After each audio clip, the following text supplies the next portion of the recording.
I'm Brian Clancy, and welcome to Citizen Connect Live. I'm the co-founder of Citizen Connect. It's an online platform that's open 7/24/365 to allow citizens to find ways to lean into common ground and not fall for the crazy politics that we're all suffering. So it's an opportunity for the exhausted majority who want to reach across differences to find opportunities and organizations they can work with.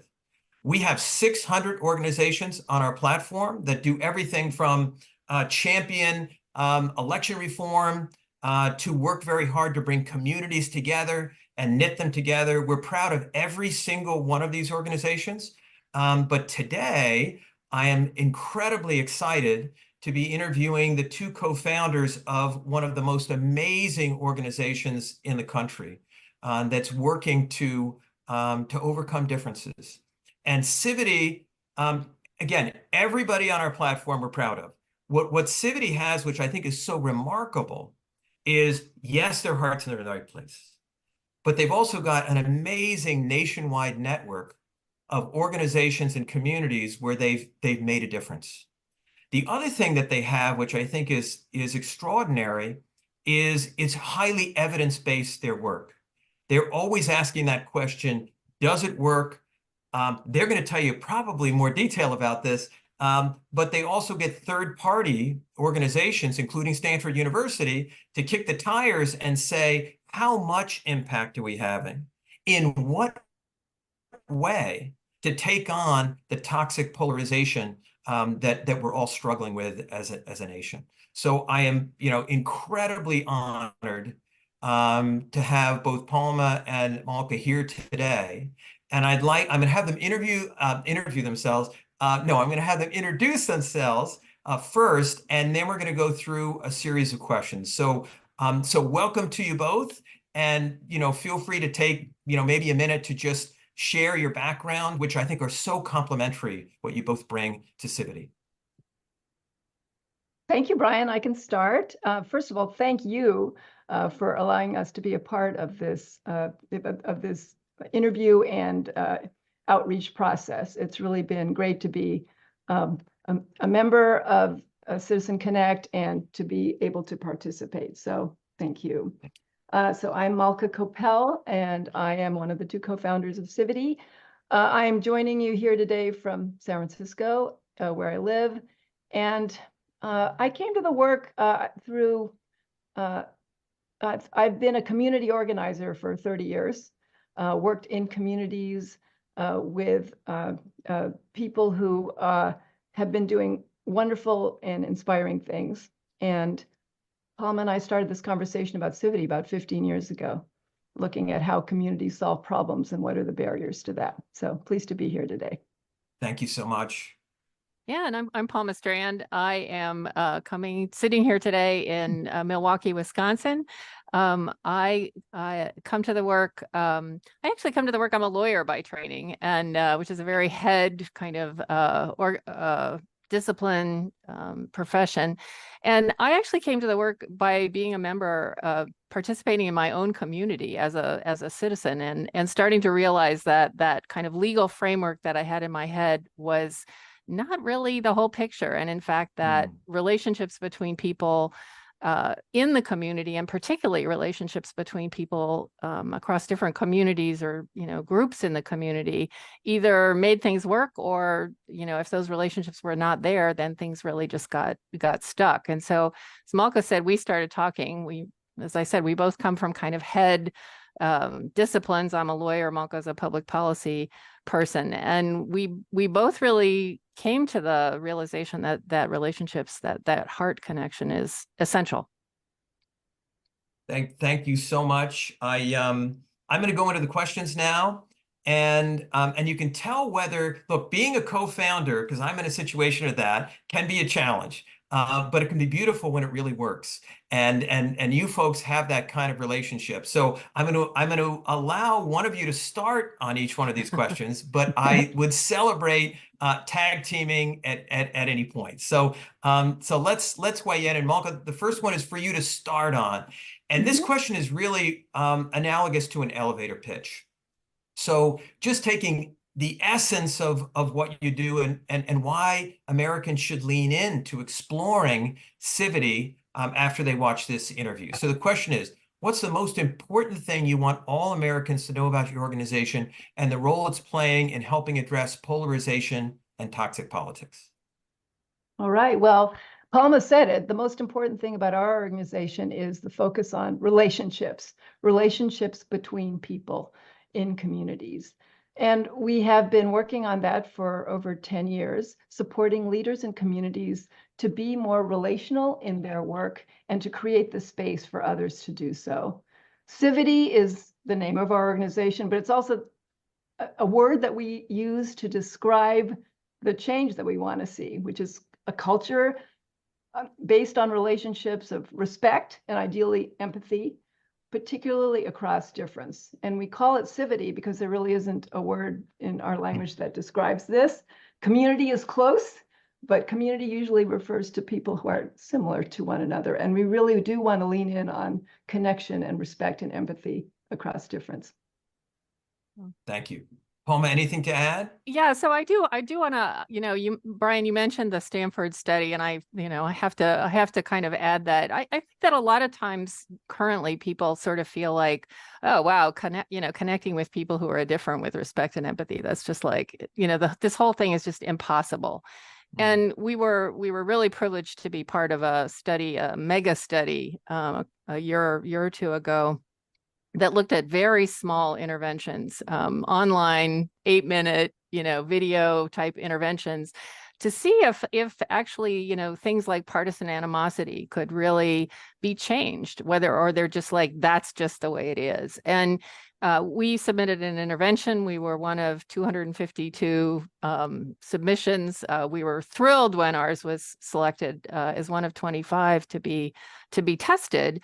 And then we were extra thrilled when, although not particularly surprised, when ours was tested to be very effective at reducing partisan animosity, and even more importantly, at increasing social trust, which is sort of foundational to any kind of democracy or sort of, people moving forward together. And so, just really wanted to highlight your comment that the work that we do really is evidence-based, that it really is possible for what people do to make a difference. Thank you so much. I want to encourage everyone watching this. You've got to go to their website, not just once, but many times. And one of the things you can do when you're feeling a hope deficit is to do that 8-minute process. And I can tell you, because personally I've gone through it, there will be more hope in your heart then. And then you've also got a whole series of case studies on that website that, again, across a variety of communities facing real challenges, your tools and your support and your scaffolding were game changers. So encourage everyone to check out that detail. Question 2, which is a chance to go a little bit deeper into what you do. Palma, you're going to take lead on this one. Obviously, one thing isn't enough to represent all your team does and aspires to do. Could you step back and outline for us the role you see your organization playing in healing and reforming America? Yeah. So connecting with other people who are somehow different, that's something that all of us can do. It's something that any one of us can do. It's something that all of us have done. And so we view our role at Civity as just kind of helping people make that happen, because it's often something that happens kind of incidentally or, just on the fly. We help people kind of be intentional about that. A lot of people want to do this. They're a little afraid, a little anxious. You talked about the exhausted. It's like, oh, I'm just so tired of all what's floating out there.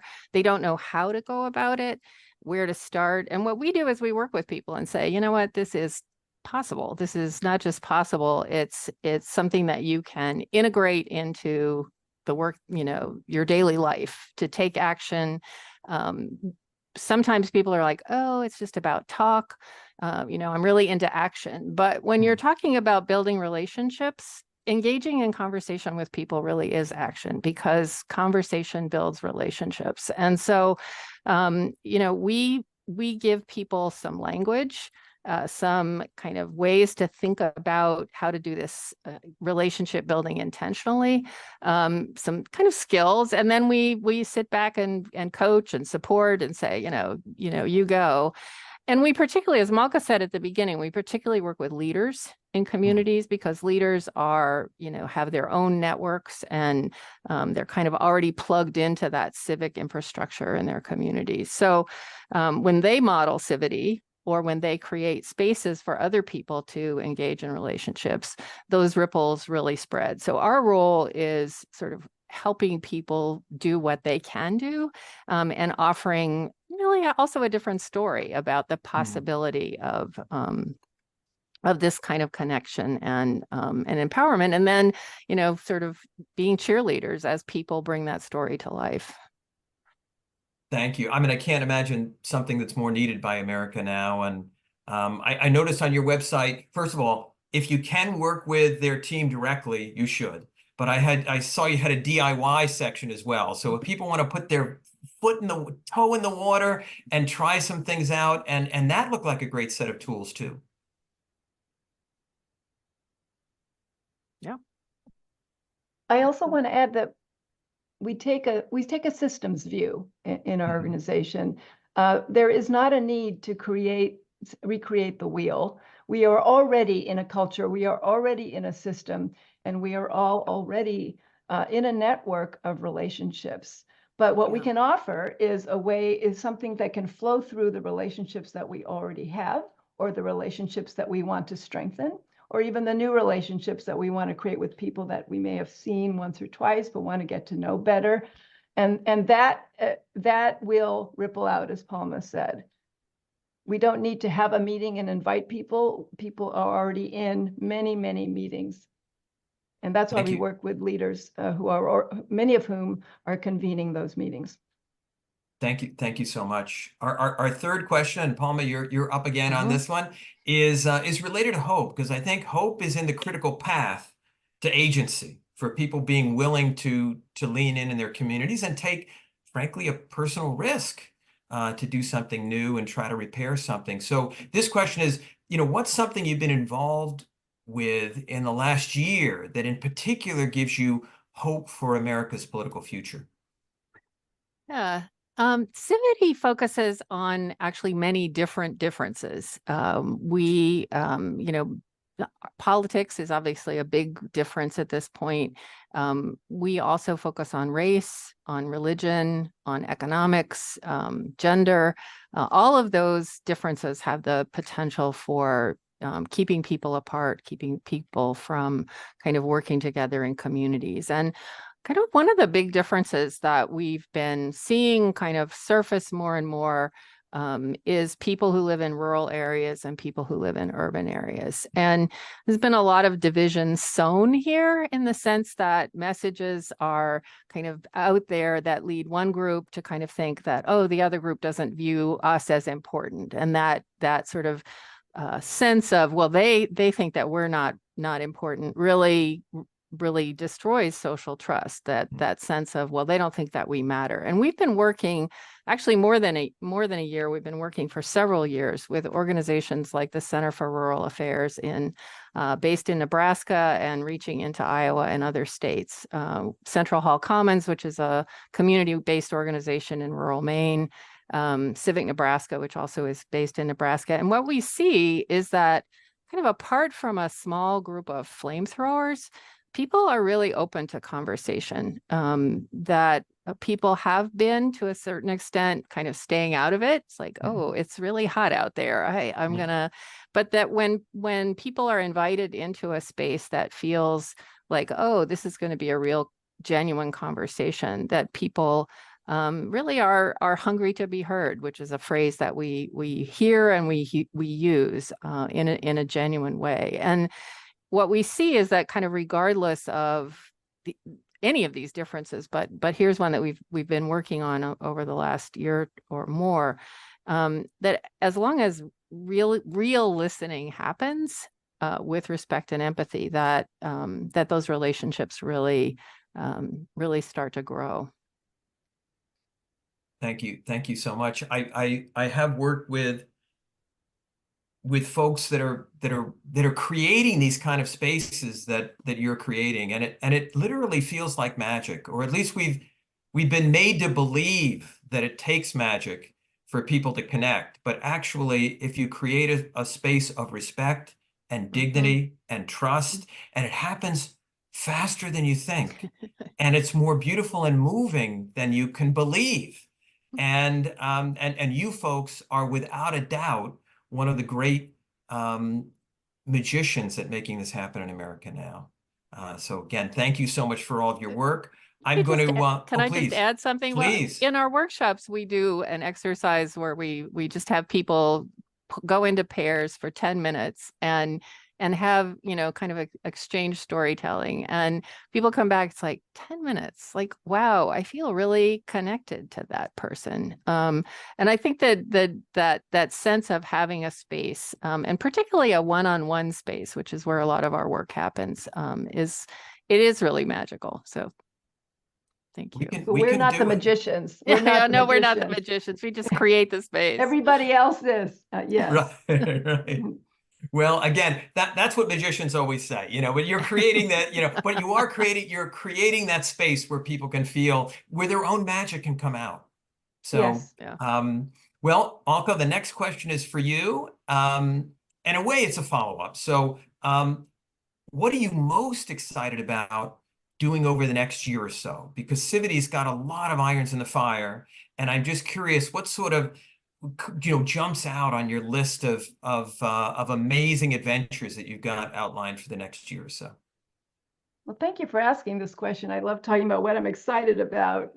And we do have a lot of things going on. I think one project that I want to talk about, because I am really excited about it, is a project that we've been doing on affordable housing for all in California, which we started about a year or so ago, and we'll continue to work on.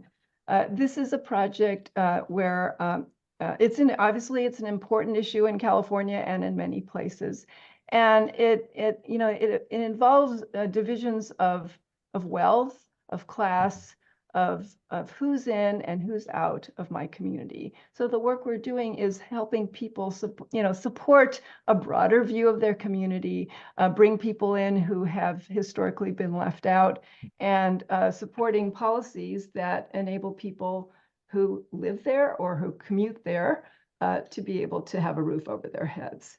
The reason I'm so excited about it is we talked about the exhausted majority and people who are hanging back from the conflict.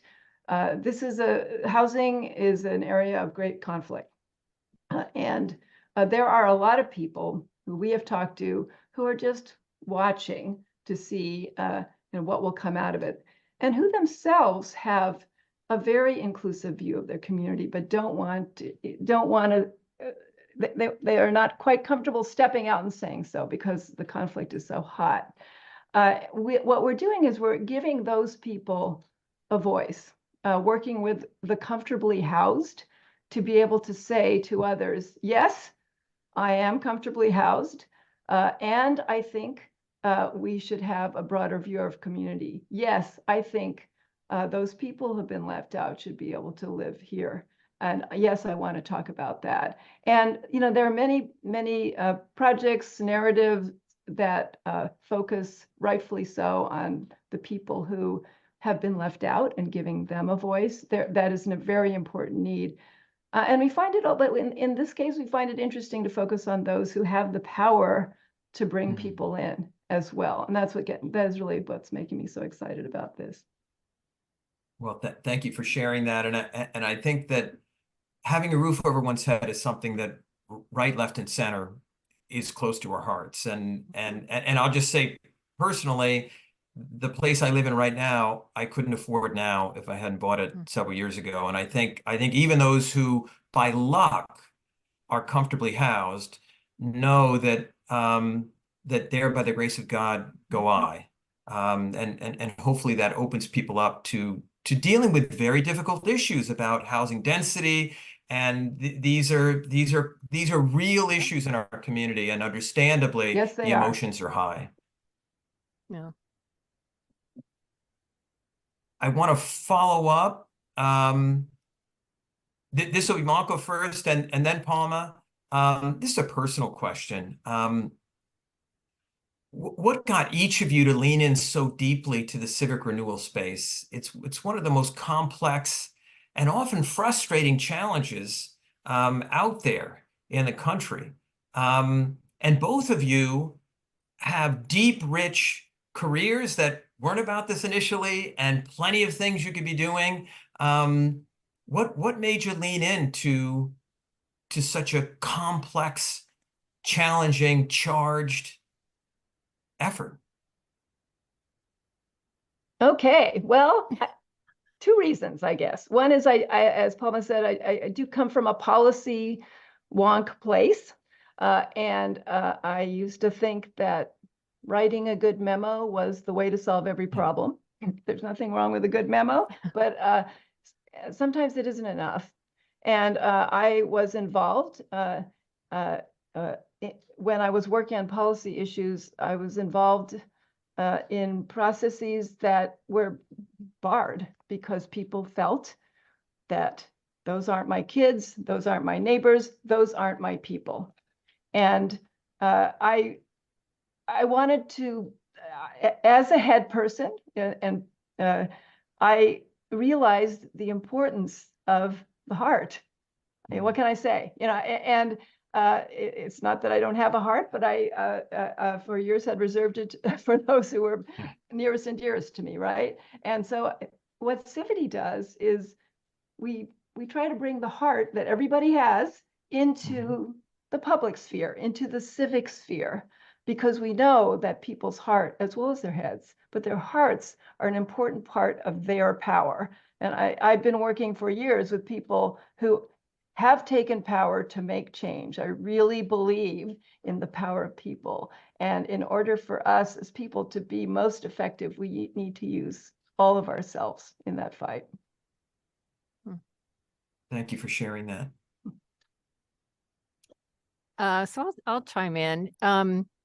So I'm a person who, as I think many of us are, see a lot of things out there in the world that could be better, that we want to kind of move forward, and you see people who devote their lives to things, and I one of the things that I think led to Civity is it's an approach to change that everybody can integrate into their life. It's not adding, or it's not like I've got to go be a 24/7, community organizer, amazing work, or it's something that I can do to change the way people interact with each other and to change my community and culture just by doing what I do every day just a little bit differently. It's designed to not be an add-on, just to be like, and also a long haul game. It's not something that is like a sprint and then it's over. It's like, this is changing the way that changing the way that I go forward into life, and that doing that and kind of engaging with people in that way is incredibly rewarding, because when you are open, then people respond that way. And so it's really inspirational and rewarding. But kind of as to my personal story, I come to this civic renewal space actually via difference, rather than kind of coming to difference via civic renewal. I'm a white woman. I've been married for almost 40 years to a Black man. I have 3 biracial kids who are now adults. And, so difference isn't really a head thing for me. It's a lived reality. It's not a like, well, do we agree or disagree? It's a heart connection kind of thing. And that kind of who am I and who are you, and how can we like expand our knowledge of our world by experiencing experiencing each other has just been a really important part of my life, and in a way that has extended now into Civity, through Civity, into relationships that I have with other people involving other differences. Yeah, so it's the kind of the way that this plays out ripples out into our civic public life. Thank you both. You. Oh, did you want to get in, Malka? Yeah, I just wanted to underline something that Palma said and something that you said earlier, Brian, that this work, it can be frustrating. Yeah, it can be hard. And the problems that people are working on around the country are hard. But the work is, it makes me happy. It makes me happy. And I personally find it very empowering. And the people that we work with are inspiring me, and it's my joy to be able to give them something that helps that increase their power. That's why I do it. Well, thank you both. I just wanted to say that when we were creating these questions, we were hoping for responses the way that you just did it. I mean, because part of it is we all make sense of the world through our stories. And we also all see the humanity in another person through hearing their versatile, very personal story. And it was also important that you mentioned you don't have to quit your day job to do this kind of thing. And Right. and it's not a veil of tears. There actually is joy from doing this. There may be some, I'm sure you guys have days that are challenging, but that it's deeply rewarding. And I think that's important because so many people feel so strongly about, are they yearning to help in some meaningful way? Yeah. But they're Yes. wondering, is it safe to do it? I've got a family to look at. I've got a job. I'm not a politician. I'm not a trained activist. I'm not a mediator. I'm just and I me. think I'm just me. Yeah. exactly, which is good ground to stand on. And I think what's so amazing about your model is wherever people are standing, that's a place where they can start. And that's directly related to the next question. And Palma, you're gonna take this one. I know our viewers are very excited about your work by now. How can they best get involved to support your efforts? What are some of the initial ways they can lean in? So we do offer workshops, and one of the primary messages in our workshops is we have a big slide that says, "You create Civity. You Right. create Civity." Yes, you. And so, again, in this kind of do what you do, just more relationally, more intentionally relationally, more intentionally relationally, in terms of people who are different from you. We do, and Brian, you mentioned this earlier, we have a whole section on our website that is DIY, do-it-yourself Civity, because it is something that we all, you, me, everybody can do. So www.civity.org/DIY Civity /, and it offers people resources, tips, videos, etc.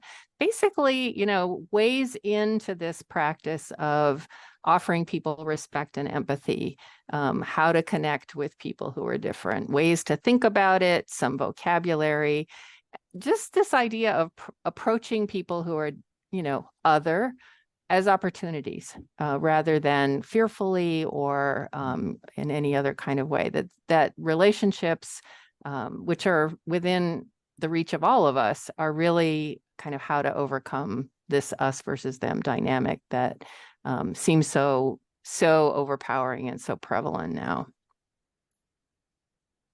And we also have regular-ish opportunities for people to see what we do up close, demonstration workshops. If people are interested, they should email info@civity.org, and we to get a little bit more deeply into the work.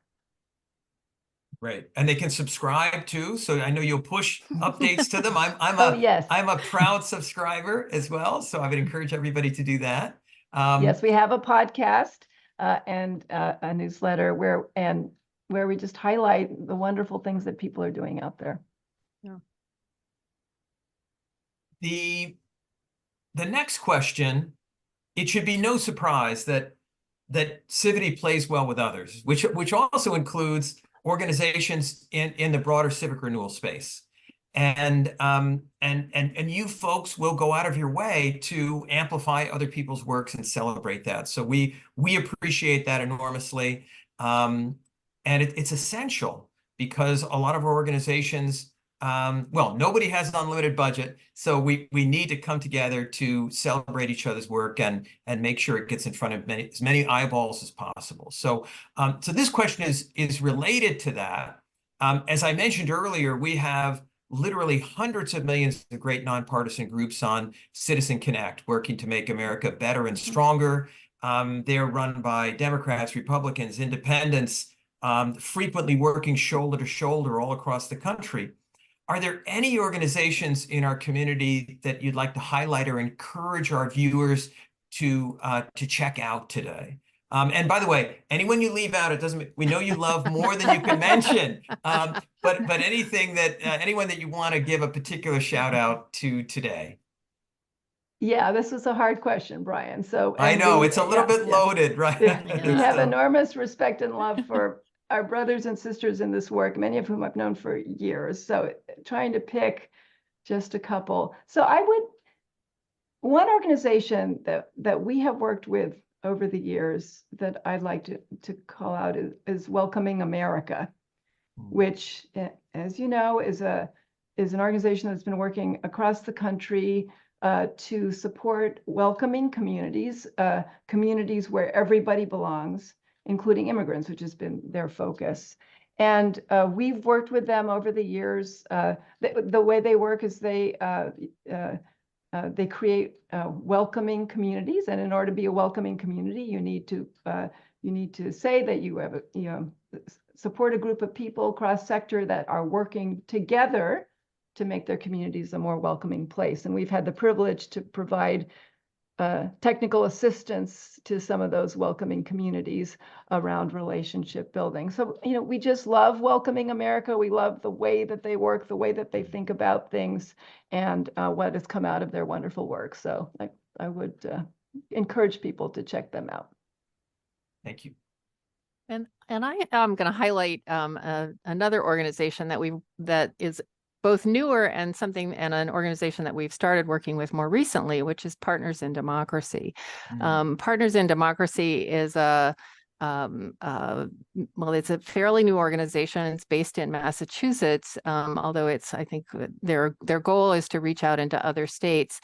They come out of actually one of their founders is Danielle Allen, who was a professor at Harvard, author of Justice by Means of Democracy, and was the chair of the Our Common Purpose Commission process of the American Academy of Arts and Sciences. And the recommendations of that report and also the focus of Partners in Democracy is both kind of structural, formal aspects of democracy, and also very much the relational aspect, recognizing the importance of that kind of civic relationship. And Danielle Allen's emphasis on what she calls difference without domination, this idea of connecting with people who are different in the communities in a very, person to person, human to human way, is really, really aligned with Civity and with our approach.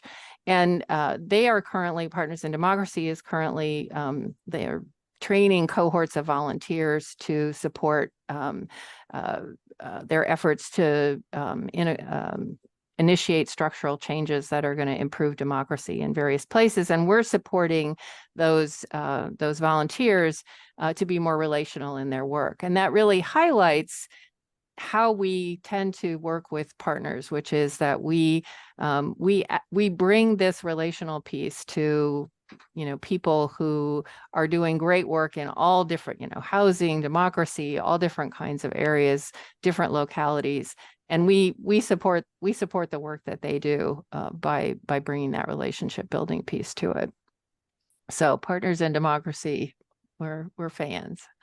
Thank you. I've been honored to have some conversations with Danielle Allen. She's spectacular, and to be fair, academics are not always inspiring writers. She also happens to be a great writer, so I would encourage anyone to look into her work. It's really beautiful and clear, her thinking, and very accessible. to those of us who are not in academia. So and practical and yes, practical. So, actionable, you know, right. actionable, which is also something that academics are not always at the forefront.